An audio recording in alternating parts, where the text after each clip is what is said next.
बच्चों, आज हम पढ़ने जा रहे हैं चैप्टर नंबर 4, मेरा विद्यार्थी जीवन। यानी मेरा विद्यार्थी जीवन किस तरह का रहा, इसके बारे में पढ़ते हैं। स्कूल में मैं बहुत होशियार नहीं तो मूर्ख भी नहीं माना जाता था। यानी मैं स्कूल में ना तो बहुत ज्यादा होशियार था, ना ही बहुत ज्यादा मूर्ख था। शिक्षकों के प्रति प्रेम भावना हमेशा प्रकट करता रहा। शिक्षकों के लिए हमेशा प्रेम भावना प्रकट करता था।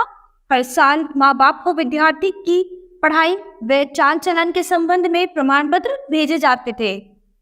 उनमें कभी भी पढ़ाई या चाल चलन की शिकायत नहीं की गई। दूसरे दर्जे के बाद तो इनाम भी पाए और 5वीं तथा छठे दर्जे में तो क्रमशः 4 रुपए और 15 रुपए की मासिक छात्रवृत्तियां भी मिली थी। यानी हर साल जो थी बच्चों की पढ़ाई और चाल चलन के विषय में माँ बाप को पत्र भेजे जाते थे, तो उन पत्रों में इनकी कभी कोई शिकायत नहीं की जाती थी। दूसरे दर्जे में इन्होंने इनाम भी पाए और तीसरे, 5वें और छठे दर्जे में तो इन्हें 4 रुपए और 15 रुपए की मासिक छात्रवृत्तियां भी मिली थी। छात्रवृत्तियां मिलने में मेरी योग्यता की अपेक्षा भाग्य ने अधिक सहायता की थी। यानी ये जो छात्रवृत्ति मिली थी वो उनकी योग्यता के बल पर नहीं बल्कि उनके भाग्य के बल पर ज्यादा मिली थी। छात्रवृत्तियां सब लड़कों के लिए नहीं थी और उस समय 40-50 विद्यार्थियों की कक्षा में सौराष्ट्र प्रांत के विद्यार्थी बहुत नहीं होते थे। छात्रवृत्तियां जो थी वो सभी लड़कों को नहीं मिलती थी और उस समय 40-50 विद्यार्थियों की कक्षा हुआ करती थी, जो कि सौराष्ट्र प्रांत के विद्यार्थी बहुत नहीं होते थे। अपनी तरह से तो मुझे यह याद आता है कि मैं अपने को बहुत योग्य नहीं समझता था। तो जैसा कि मुझे याद है कि मैं अपने आप को बहुत ज्यादा योग्य नहीं समझता था। इनाम अथवा छात्रवृत्ति मिलती तो मुझे आश्चर्य होता, परंतु हाँ, अपने आचरण का मुझे बड़ा ख्याल रहता। सदाचार में यदि चूक होती तो मुझे रोना आ जाता था। तो उन्हें बड़ा ही आश्चर्य होता था। उन्हें छात्रवृत्ति या इनाम जैसी चीजें मिलती थी क्योंकि वो अपने आप को बहुत ज्यादा योग्य नहीं समझते थे, लेकिन उनके आचरण जो था वो बहुत ही अच्छा था, तो उन्हें उसका बहुत ख्याल रहता था। यदि उनसे कभी किसी सदाचार में किसी की रिस्पेक्ट करने या आदर भाव करने में कोई चूक हो जाती थी तो उनको रोना आ जाता था। यदि मुझसे कोई ऐसा काम बन पड़ता जिसके लिए शिक्षक को उल्हाना देना पड़े अथवा उनका ऐसा विचार हो जाए तो मेरे लिए असह्य हो जाता। यानी यदि उनसे कोई ऐसा काम हो जाता जिससे शिक्षक उन्हें डांटे या फिर गुस्सा करे, और तो ये चीज जो थी उनसे सही नहीं जा सकती थी। वो इस चीज को सहन नहीं कर सकते थे। मुझे याद है कि एक बार मैं पिटा भी था। उनको याद था कि वो एक बार अपने शिक्षक से पिटे भी थे। मुझे इस बात पर तो दुख नहीं हुआ कि मैं पिटा, किंतु इस बात का बहुत दुख हुआ कि मैं दंड का पात्र समझा गया। मैं फूट फूट कर रोया। तो यहाँ पर उन्हें अपने पिटने का दुख नहीं था, लेकिन दुख इस बात का था कि मैं दंड का पात्र समझा गया। यानी मैंने कोई गलती की थी। उस यहाँ पर लेखक जो था उसने कोई गलती की थी, उसको दंड का पात्र समझा गया, उसको विरोधी समझा गया। उसे इस बात का दुख था और वो इस बात पर फूट फूट कर रोया।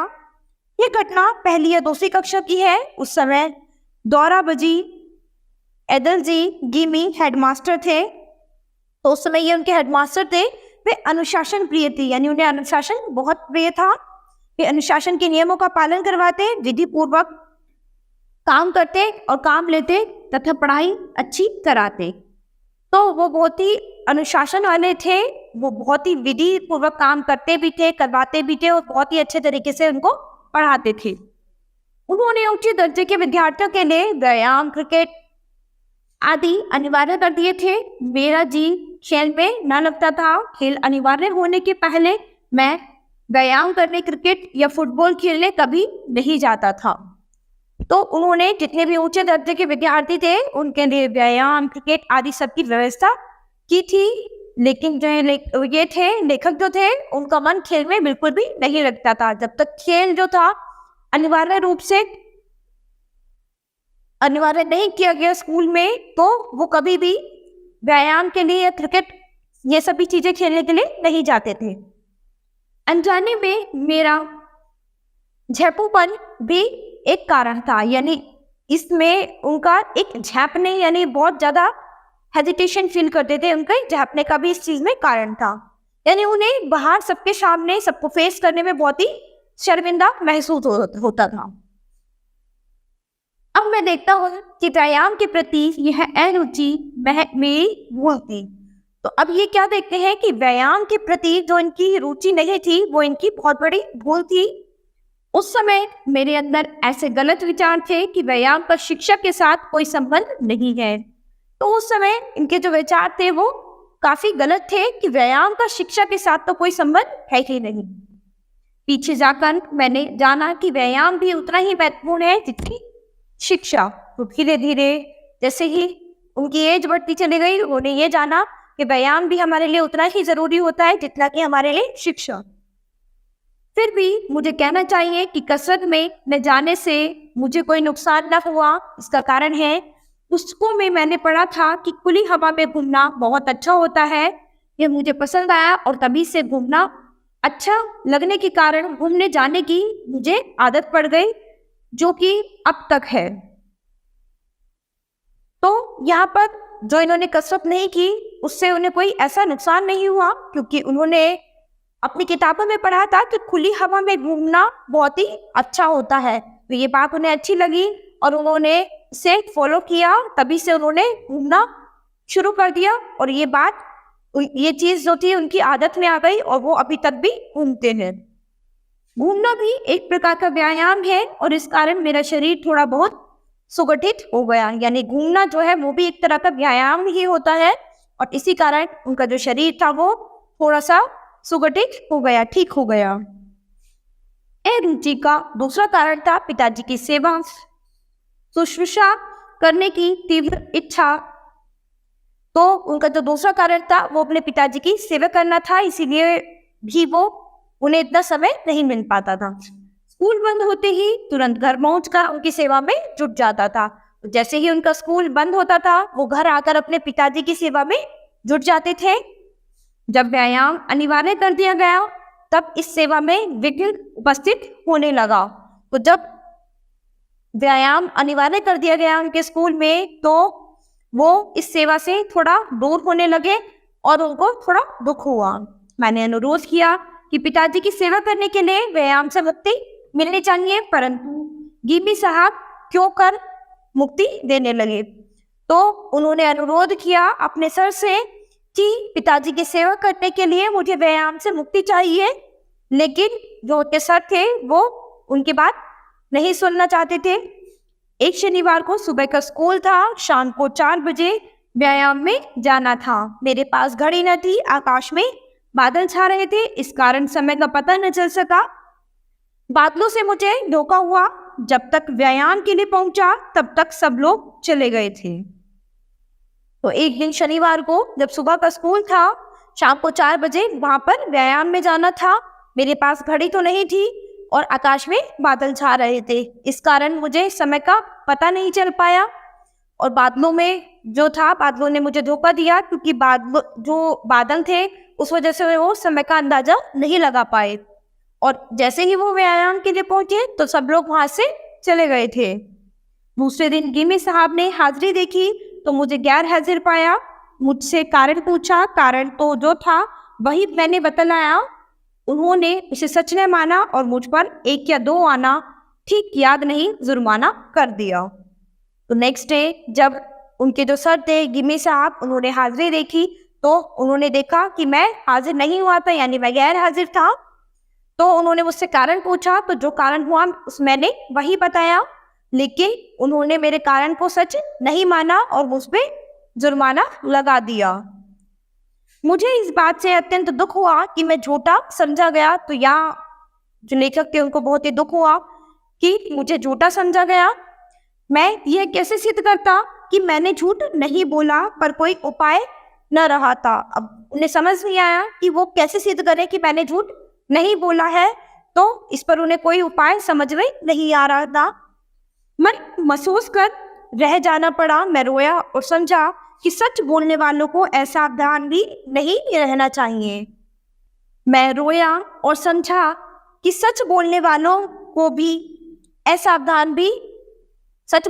को असावधान भी नहीं रहना चाहिए। तो मैं रोया, परेशान हुआ और मैंने सोचा कि सच बोलने वालों को भी ज़्यादा असावधान नहीं रहना चाहिए, यानी सच भी कभी कभी छुप जाता है। अपनी पढ़ाई के दिनों में मेरी वह पहली और आखिरी भूल थी।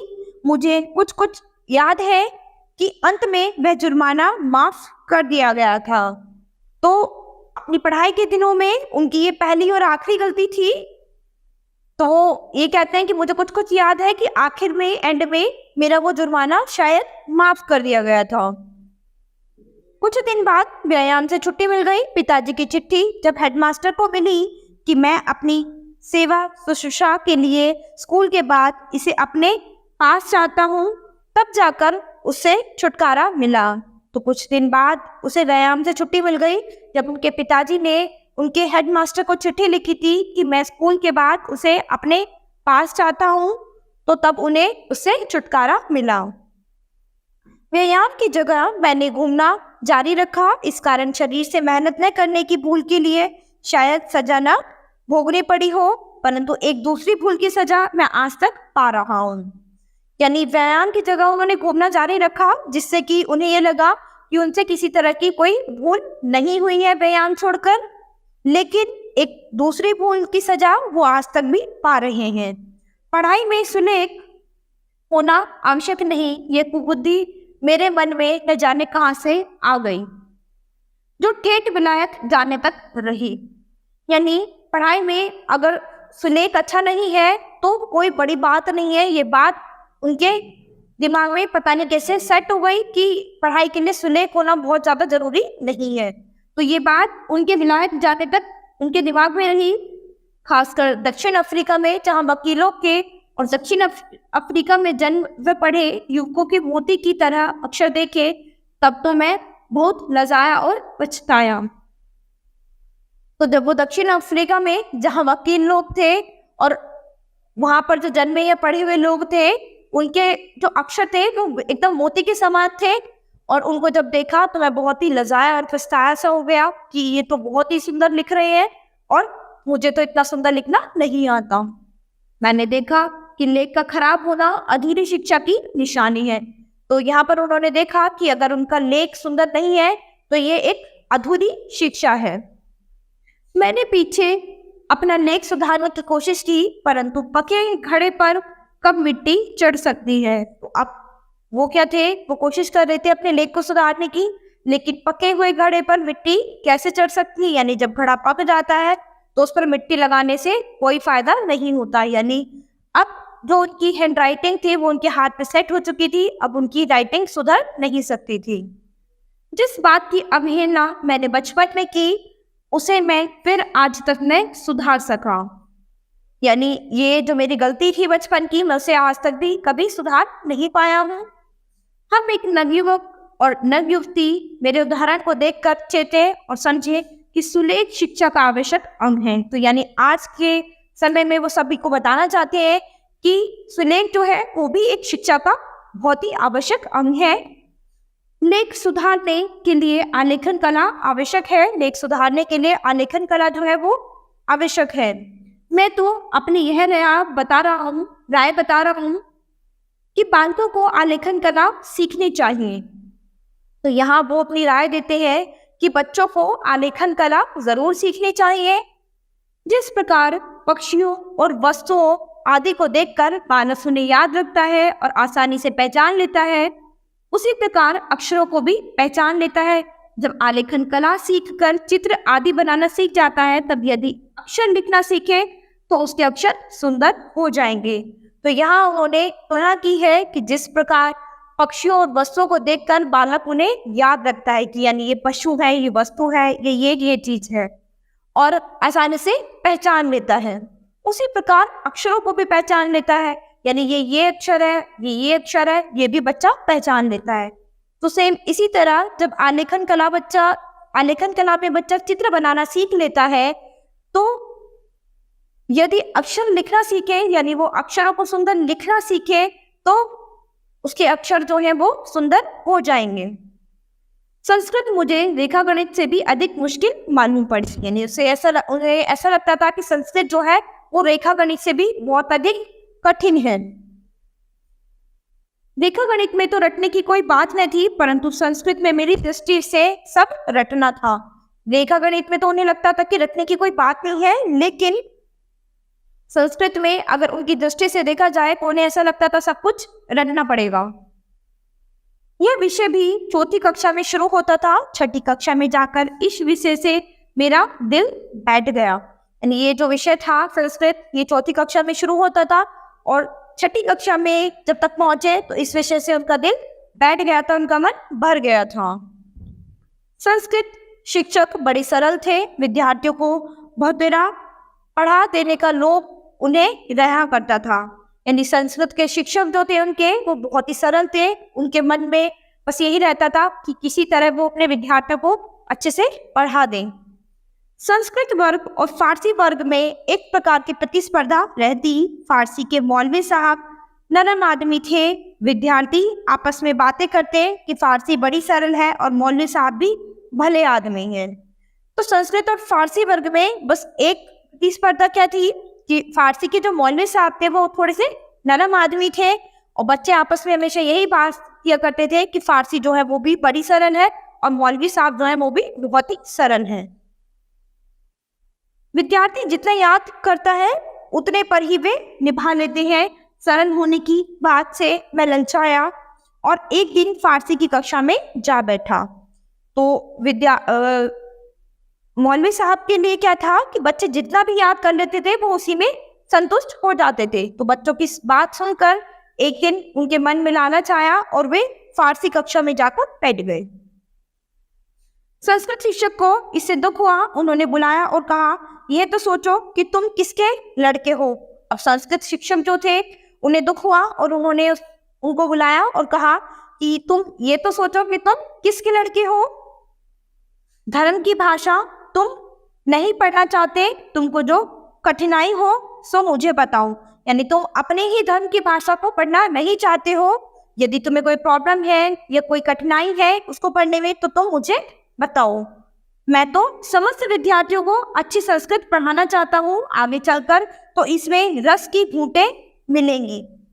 तो यानी वो कहते हैं, यहाँ पर उनके शिक्षक जो है संस्कृत वाले, वो कहते हैं कि मैं सभी विद्यार्थियों को अच्छी संस्कृत पढ़ाना चाहता हूँ, आगे चलकर तो इसमें रस की घूंटें मिलेंगी। तुमको इस तरह निराश नहीं होना चाहिए, तुम फिर मेरी कक्षा में आकर बैठो। तो यहाँ वो उसको थोड़ा मोटिवेट करते हैं कि तुम्हें इतनी जल्दी इतना निराश नहीं होना चाहिए, एक बार तुम मेरी कक्षा में आकर बैठो, मैं तुम्हें समझाता हूँ। मैं शर्मिंदा हुआ, शिक्षक के प्रेम की अवहेलना न कर सका। आज मेरी आत्मा मास्टर कृष्ण शंकर का उपकार मानती है, क्योंकि जितनी संस्कृत मैंने उस समय पढ़ी थी, यदि उतनी भी न पढ़ी होती तो आज मैं संस्कृत के शास्त्रों का जो आनंद ले रहा हूँ वह न ले पाता, बल्कि मुझे इस बात का पश्चाताप रहता कि मैं संस्कृत अधिक न पढ़ सका, क्योंकि आगे चलकर मैंने समझा कि किसी भी हिंदू बालक को संस्कृत का अच्छा अध्ययन किए बिना नहीं रहना चाहिए। यहाँ पर लेखक जो थे वो थोड़ा शर्मिंदा हुए और वो शिक्षक के प्रेम की अवहेलना नहीं कर पाए। और उसके बाद कुछ समय आज की डेट में, आज के समय में वो मास्टर कृष्ण शंकर जो है उनका बहुत ही उपकार मानते हैं, क्योंकि उनकी वजह से उस समय में जितनी संस्कृत उन्होंने पढ़ी थी उतनी तो आज मैं संस्कृत के शास्त्र, जितनी संस्कृत उन्होंने उस समय में पढ़ ली थी उससे वो आज संस्कृत के शास्त्रों का आनंद ले पाते हैं। बल्कि मुझे इस बात का पश्चाताप रहता है, यानी उन्हें इस बात का पश्चाताप ही रहता है कि यदि मैं संस्कृत नहीं पढ़ पाता तो आगे चलकर मैंने समझा कि किसी भी हिंदू बालक को संस्कृत का अच्छा अध्ययन किए बिना नहीं रहना चाहिए। तो यानी यहाँ उन्हें लगा कि किसी भी हिंदू बालक को संस्कृत का अध्ययन किए बिना नहीं रहना चाहिए, उन्हें संस्कृत का अध्ययन जरूर करना चाहिए। तो यहाँ उन्होंने जितनी भी थोड़ी बहुत संस्कृत पढ़ी थी अपने मास्टर जी से, उतनी संस्कृत में भी वो अपने संस्कृत के शास्त्रों का पूरा आनंद ले रहे थे। अब तो मैं ये मानता हूँ कि भारतवर्ष की उच्च शिक्षा में मातृभाषा के उपरांत राष्ट्रभाषा हिंदी, संस्कृत, फारसी, अरबी और अंग्रेजी के लिए भी स्थान होना चाहिए। यानी अब वो ये मानते हैं कि भारतवर्ष की उच्च शिक्षा जो होती है मातृभाषा के उपरांत, यानी मातृभाषा जिसकी है वो तो वो रहेगी ही रहेगी। जैसे हमारी राष्ट्रभाषा हिंदी है तो पहले नंबर पर राष्ट्रभाषा हिंदी तो रहेगी, उसके बाद बाकी भाषाएं संस्कृत, फारसी, अरबी और अंग्रेजी के लिए भी स्थान होना चाहिए। यानी इन भाषाओं का भी ज्ञान बच्चों को दिया जाना चाहिए। इतनी भाषाओं की गिनती से किसी को डर जाने की आवश्यकता नहीं है। यानी अगर इतनी भाषाएं देखकर कोई भी बच्चा जो है वो डरे ना। यदि विधि पूर्वक भाषाएं पढ़ाई जाए और सब विषयों का अध्ययन अंग्रेजी के द्वारा करने का बोझ हम पर न हो, तो ये भाषाएं भार न मालूम हो, बल्कि उनमें बड़ा रस आने लगे। तो वो कह रहे हैं कि यदि ये जो भाषाएं हैं ये सभी विधि पूर्वक यानी बिल्कुल सिस्टमैटिक तरीके से हमें समझाई और पढ़ाई जाए, तो अंग्रेजी के द्वारा करने का बोझ हम पर न हो। यानी हर चीज हमें अंग्रेजी में करने का कोई बोझ नहीं होगा। तो ये भाषाएं जो है हमें भार नहीं मालूम होगी, यानी ये हमें बहुत ज्यादा बोझ नहीं लगेंगे अपने ऊपर, बल्कि उनमें बड़ा रस आने लगेगा। यानी जब आप उसे सीख जाओगे तो आपको उसमें उसको बोलने में, उसको पढ़ने में मजा आने लगेगा। फिर जो एक भाषा को विधि पूर्वक सीख लेता है उसे दूसरी भाषाओं का ज्ञान सुगमता से हो जाता है। यानी जब आप एक भाषा को अच्छे तरीके से सीख लेते हो तो आपको बाकी दूसरी जो भाषाएं हैं उनका ज्ञान थोड़ा जल्दी जल्दी होने लग जाता है। यानी अगर आपको कोई भी एक भाषा आती है तो आप बाकी भाषाएं धीरे धीरे बहुत जल्दी सीख जाओगे। सच पूछिए तो हिंदी, गुजराती तथा संस्कृत इन्हें एक ही भाषा मानना चाहिए। यानी सच पूछे तो हिंदी, गुजराती और संस्कृत जो है इन्हें एक ही भाषा मानना चाहिए। यदि उर्दू, फारसी और अरबी के लिए कह सकते हैं, यानी जिस तरह से उर्दू, फारसी और अरबी के लिए हम कह सकते हैं। मैंने 6-7 साल की उम्र से लेकर 16 वर्ष तक विद्या अध्ययन किया, परंतु स्कूल में कहीं धर्म शिक्षा न मिली। यानी मैंने 6 से 7 साल की उम्र तक से लेकर 16 वर्ष तक अपनी विद्या का अध्ययन किया, लेकिन स्कूल में कहीं पे भी धर्म की शिक्षा नहीं मिली थी। जो चीज शिक्षकों के पास से सहज ही मिलनी चाहिए थी वह ना मिली। यानी जो चीजें शिक्षकों के पास से उन्हें मिलनी चाहिए थी वो नहीं मिल सकी। फिर भी वातावरण से तो कुछ ना कुछ धर्म प्रेरणा मिला करती थी। यानी अपने एनवायरनमेंट से उन्हें कुछ ना कुछ धर्म के बारे में कुछ ना कुछ प्रेरणा मिलती रहती थी। यहाँ धर्म का व्यापक अर्थ लेना चाहिए। धर्म से मेरा अभिप्राय आत्मज्ञान से है। यहाँ पर उनका धर्म से जो अभिप्राय है वो उनके आत्मज्ञान से है। मैं इस बात का अच्छी तरह अनुभव कर रहा हूँ कि बचपन में पढ़े शुभ अशुभ संस्कार बड़े गहरे हो जाते हैं, और इसीलिए यह बात अब मुझे बहुत खल रही है कि लड़कपन में कितने ही अच्छे ग्रंथों का श्रवण पाठ न हो पाया। तो यहाँ पर मैं इस बात को बहुत ही अच्छी तरह से समझ रहा हूँ कि बचपन में जो अच्छे बुरे संस्कार हो जाते हैं, और इसीलिए ये बात अब मुझे बहुत ही खल रही है कि लड़कपन में कितने ही अच्छे ग्रंथों का श्रवण पाठ नहीं हो पाया है, मैं कितने ही अच्छे ग्रंथों को नहीं पढ़ पाया हूँ। और बचपन में जो है वो सभी तरह के अच्छे बुरे सभी तरह के संस्कार बच्चों में पढ़ते हैं। तो ये मोहनदास करमचंद गांधी जी की स्टोरी है जो हमने आज पढ़ी है। इसमें हमने उनके बारे में सब कुछ पढ़ा है। तो बच्चों अब हम अपनी नेक्स्ट क्लास में मिलते हैं नेक्स्ट चैप्टर के साथ, अपनी नई चीजों के साथ।